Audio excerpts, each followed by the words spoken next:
Let's take you to Kaduna State now, where 10 hostages have been freed from the hands of their abductors. This freedom is coming at a time the military says it's recording huge successes in its fight against terrorism in Kaduna State, as well as in other parts of the country. In Kaduna State, authorities say several bandits have been killed, their camps destroyed, and about a dozen hostages set free. The Kaduna State Internal Security Commissioner Samuel Arwan reveals that troops of Operation Forest Sanity invaded some hard-to-reach bandits' camps in villages such as Dankwala, Kunai, Daban Lawal, all in Chikun and Igabi local councils. According to him, an unspecified number of suspected terrorists were neutralized in clearance operations, while hostages bound in chains and ropes were also rescued by the gallant troops. The freed hostages were immediately evacuated to a military facility where they are receiving medical attention before they will reunite with their families. Back here in Lagos, a clinical psychologist has revealed to TVC News how a victim and family members of an alleged defiler are being traumatized by their experience. The specialist has now joined activists in calling the state governments to expedite action on the matter. Details in this report.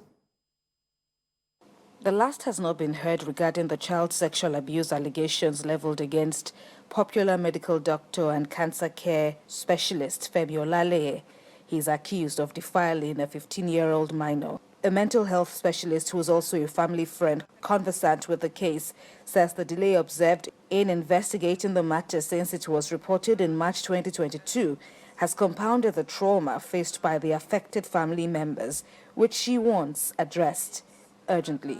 I have assessed her to prove that, okay, she has symptoms of trauma.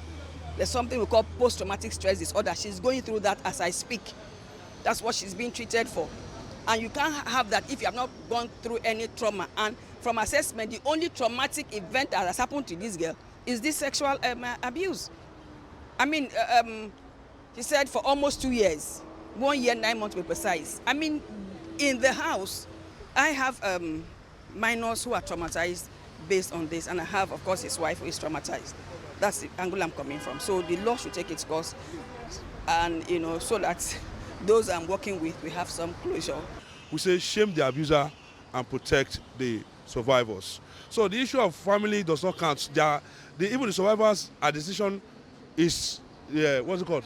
It's really relevant to the government right now. TVC News made more efforts to contact Dr. Olaleye to respond to the allegations, but his line isn't connecting. Advocates have also intensified their agitation for justice by dropping protest letters at the Nigerian Medical Association, as well as the state government house and the police command. There's no warrant for his arrest. So we're asking the Nigerian police, after investigation has been done on this case, what next? Why is there no warrant for his arrest? Why is he still intimidating the victim, intimidating everybody involved?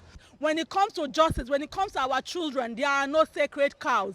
Our children must be saved. That is what we are saying. We are not saying that the innocent should be punished. We are saying that if he is found guilty, he should face the music. The activists are also urging the public to speak up and seek timely help from their abusers so that they too do not end up becoming perpetrators. Kemi Foladiemo, TVC News. Abuja now, where facilities at the Utako police station in the capital city have been upgraded with the installation of CCTV cameras. The FCT Police Commissioner says with this upgrade, the police have a better grasp of the district, which is the hub of transport companies. TVC News' Sifon Essien has more. Policing Abuja has been no easy task for the FCT Police Command. In the wake of a renewed offensive against terrorists in neighboring Kaduna and Niger states, police in Abuja have been on edge, striving to prevent fleeing terrorists from taking refuge in the FCT. This facility upgrade at Utako Divisional Police Station is meant to improve operations in the metropolis, especially surveillance of the district, which is the hub of transportation companies. The morale of my men is very high. The morale very, very high. They are, once just like Maslow's theory, we talk about motivations. This is part of motivation. Once you motivate your workers, you get the best from them.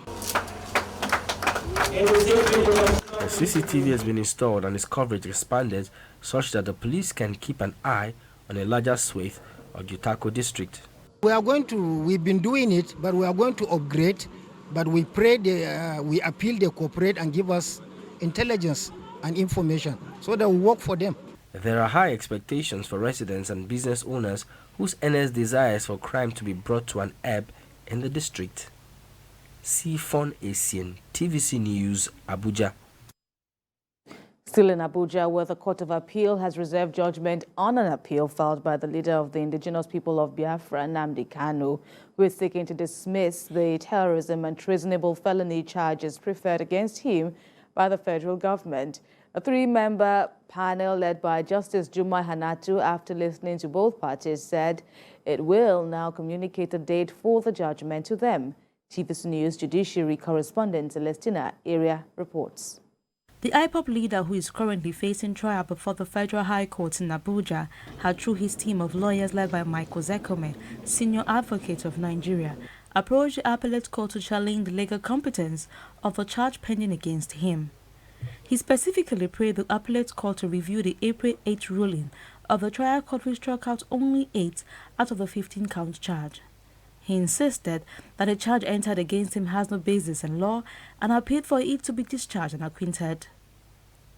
Mr. Kanu equally urged the appellate court to order his release and bail pending the determination of his appeal. Though the appeal was initially fixed for 11th October, following an application he filed for abridgment of time, the appellate court brought the matter forward for hearing. When the matter was called up, a 3-man panel led by Justice Jumai Hanatu said it had no need to delve into the issue of bail since the substantive appeal was ripe for hearing. Arguing the appeal, Michael Zekome alleged that his client was forcefully abducted from Kenya and legally renditioned back to the country. He told the court that his client was first arraigned on December 23, 2015 and was later granted bail on April 25, 2017. Meanwhile, the federal government, through its lawyer David Kwesa, urged the court to dismiss the appeal for want of merit. He maintained that IPOB leader was brought back to the country by due process of the law. He argued that the charge has been amended 7 times owing to the conduct of the appellant. Justice Hanatu told parties that when judgment is ready, a date to be communicated to parties. Has no case against him at all. He is being kept in detention by the same DSS who investigated him, the same DSS who arrested him, the same DSS is detaining him. Are you saying our people don't have a right to complain? Are you saying that the government that we pay tax to is not supposed to address those grievances? One of the grounds of Mr. Kanu's appeal was anchored on the doctrine of speciality as provided in Section 15 of the Extradition Act, that the federal government ought to have proceeded to try Mr. Kanu on the initial 5-count charge he was facing before he escaped from the country. Celestina Area, TVC News, Abuja.